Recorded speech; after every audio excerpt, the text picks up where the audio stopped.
ደሃ በወር ትጎበኛላችሁ? ጸጉሩን የምታብሱለት፣ ረሃቡን የምታስተግሱለት አንድ ምስኪን አላችሁ? አንድ ክርስቶስ አላችሁ አጠገባችሁ? ለልጃችሁ ብቻ ከምታስቡ ጨመር አድርጋችሁ ለአንድ ደሃ ታስባላችሁ? ለምን ቤንዚን የምትስበው አልኩት። አንድ ቀን በርዶኛል እንዲሞቀኝ ብዬ ነው። ለብርድ ብለው ይጀምሩታል። አኮራምቶ ግን ጥሏቸዋል። በቃ ቱቦ መንገድ ሲሰራ እኔ ዛሬ 10 ዓመት አንድ ምስኪን ጠይቄዋለሁ። ምንድነው ደስ የሚል? በክረምት መንገድ ሲቆፈር አቤት ደስ እንደሚለኝ አለ። እንዴ አንተ ደግሞ ከመንገድ ጋር ምን አገናኘ አልኩት። መሐንዲስ አይደለ እንዴ? አላወቅም ጋሼ? ቱቦ እኮ ይመጣል እና ቱቦስ ማደሪያ ይሆነናል። ቀላል መስሏል እንዴ? ቀና ስንል ፍሎሩ አለኝ።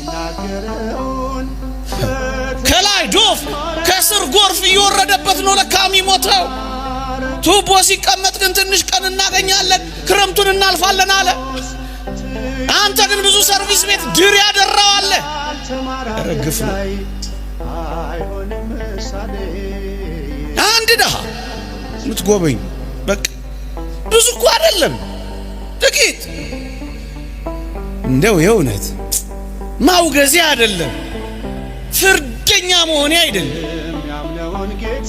አማረብኝ ብዬ መድረክ ስላገኘው አንዳንዶችን ማሳፈር ፈልጌ አይደለም። እግዚአብሔር ያውቀዋል። የኛ መኪና አቡጀዲ ልብስ አላት። ልብስ የሌለው ሰው ስንት ነው? ቁም ሳጥናችን በቅያሪ ልብስ ተጨናንቋል። ለክርስቲያን እንደሚገባ በመጠን መኖር አቅቶን በጣም ተሽከርካሪዎችና ጌጠኞች ሆነናል። አንድ ምስኪን ደሃ ግን በጥቂት ዓመታት እንኳን አንድ ልብስ አያገኝ። ምናልባትም ዕቃ ሳይጠፋ ልብሳችንን ዕቃ ጠፍቶ ቢሆን እንኳን እሺ፣ ዕቃ ሳይጠፋ እንኳን ልዋጭ ለመቀየር ያስቀመጥናቸው ስንት ናቸው? መስጠት አልሆንልን አለ። መያዝ ብቻ ሆነ። መቅደሱ ተረስቷል።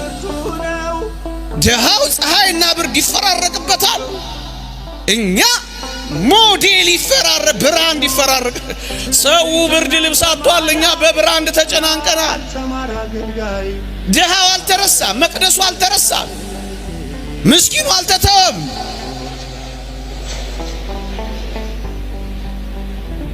ደሃው ከዋናው ማዕድ ላይ ተገፍትሯል። እኛ በአንድ ማዕድ እንኳን ሳይቀር 3 ዲሾች ተክለናል። ስታርተር፣ ሜን ዲሽ፣ ከዛ ደግሞ ሶስተኛው እንዴ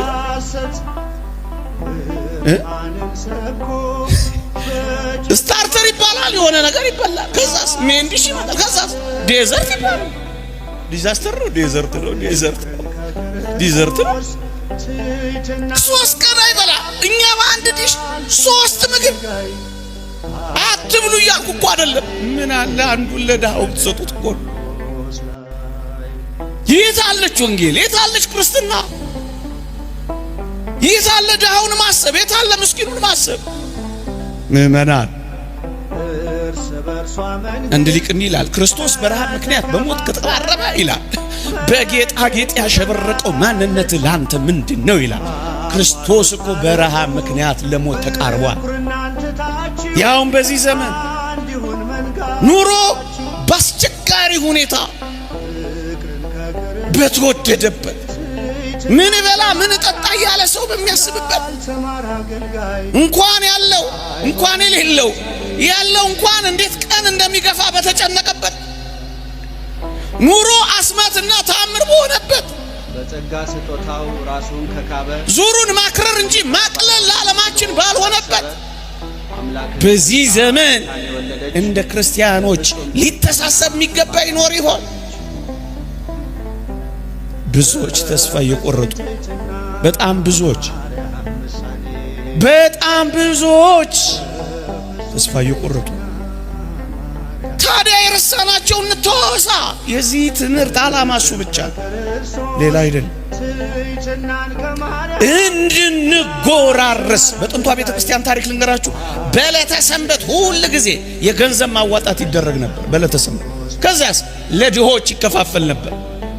የገንዘብ መዋጫችን የት አለ? የለም። እስኪ ሰብሰብ በሉና ምንጣፍ የምታነጥፉ ሰዎች አሁን ይቀየርና ምንጣፉ ሚኑር። ግን ደግሞ ሐሳባችን ቀየር ብለን ለዚህ ለምስኪን ድሃ ጎዝጉዙለት እንዲበላ። የሚራቡትን በቤት ቁጥር አውጥታችሁ እስኪ ሰብሰብ ብላችሁ ልባም እናቶች ትንንሽ አገልግል እያያዛችሁ እስኪ ተጎራረሱ። ልባም ወጣቶች እስኪ ይህንን አድርጉ፣ ተዉት። ለድሃ የሚሰጥ ለእግዚአብሔር ያበድራል ነው የሚለው መጽሐፍ ቅዱስ። ለእግዚአብሔር አበዳሪዎቹን እስኪ ስራ ስሩ። ክርስቶስ በረሃብ ምክንያት ለሞት ከተቃረበ የኛ መሽቀርቀር ምንድነው? በልክና በመጠን እንኑር ነው ዓላማው። አትልበሱ አይመርባችሁ እያልኩ አይደለም። በልኩ በመጠን ኑሩ አይልም ወንጌላችን? በመጠን ለምንድን ነው ሌሎቹንም እንዴ አታውቅም? እንደ አውሮፓውያን ለውሻ እኮ በአመት 8 ቢሊዮን ዶላር እኮ ነው ለውሻ ምግብ የሚያወጡት። ታዲያስ እነሱን ወቀስሽ? እኛስ ለተኩሳችን፣ ለጥፍር መሞረጃችን፣ ለዚህ አስደናቂ ዊጋችን አይኑር። እንደዚህ ምንም አይመርባችሁ እኮ። በመጠን አይሆንም፣ በልክ አይሆንም።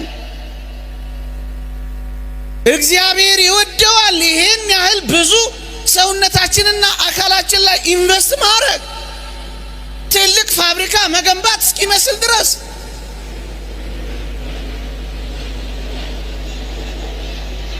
የእግዚአብሔር ቃል እንዲህ ይላል፣ እግዚአብሔርን እንፈራለን ለሚሉ ሴቶች እንደሚገባ መልካም በማድረግ እንጂ በሹሩባና በወርቅ ወይም በእንቁ ወይም ዋጋው እጅግ በከበረ ልብስ አይሸለሙ ይላል እግዚአብሔር ቃል።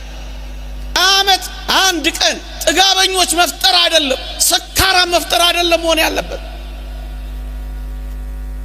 በር የተዘጋባቸውን እፍኝ ጥሬ ኩባያ ውሃ የሌላቸውን እነዛ የሚያገላብጥ ያጡትን ቅድስት መሆን ከፈለግሽ ይሄንን ስሪ። ጽም ብለሽ እውቅና አገኘሽ አልገኘ የለም፣ ሰው አወቀ አላወቀ የለም፣ ተጨበጨበላ አልተጨበጨ አይመለከትም። ክርስቶስን ነው የምታስተናግደው። የእግዚአብሔር ቃል እንዲህ ይላል፣ ልጆችን በመልካም ማስተዳደር፣ እንግዶችን መቀበል፣ የቅዱሳንን እግር ማጠብ፣ በትሩፋት ታጌጡ ዘንድ እወዳለሁ። ትሩፋት እስካልከኝ ምንድነው? ይሄው አትርሳው። ያን መቅደስ ሲፈርስ ዝም አትበለው። ይሄ መቅደስ ሲፈርስ እንደምትረባረብበት ያ መቅደስ እየፈረሰ ነው። ድረስለት፣ ሩጥለት፣ ገስግስለት። አትርሳው። ያውም እንዲህ ባለ ከባድ ዘመን። እንደውም ሲራክ ምንድነው የሚለው? ምዕራፍ 11 ቁጥር 4 ላይ በልብስ ጌጥ አትታበይ፣ በከበርክበት ወራት ራስን አታኩራ ይላል። በልብስ ጌጥ መታበይ አይደለም። ይልቅስ ቅዱሳንን በማገዝ ሕፃናት እነዚያን ምስኪኖች ድሆችን በመንከባከብህ። እንዴ የአዲስ አበባን ብቻ አይደለም የኢትዮጵያውያንን ሸክም ሁሉ የተሸከመ አንድ ሰው አታውቁም? ሁሉ ጊዜ ሳስበው ስለሚመስጠኝ ነው። አታውቁም? አንድ ሰው ዓለም እንደ ጠራጊ ጉድፍ ተጠቅማ የጣለቻቸውን ሰዎች ሁሉ የሚሰበስብ አንድ ሰው አታውቁም? ቱቦ የተጣሉትን ሰዎች የሚሰበስብ ቤተሰብ የታከተውን የሚሸከም አንድ ሰው አታውቁም? አታውቁም? ይሄ በነፍስ ወከፍ ይሰራ አገር ባዳነ ነበር ወገኖች። የአገርን ዋጋ የተሸከመ አንድ ሰው አይታያችሁ እንዴ?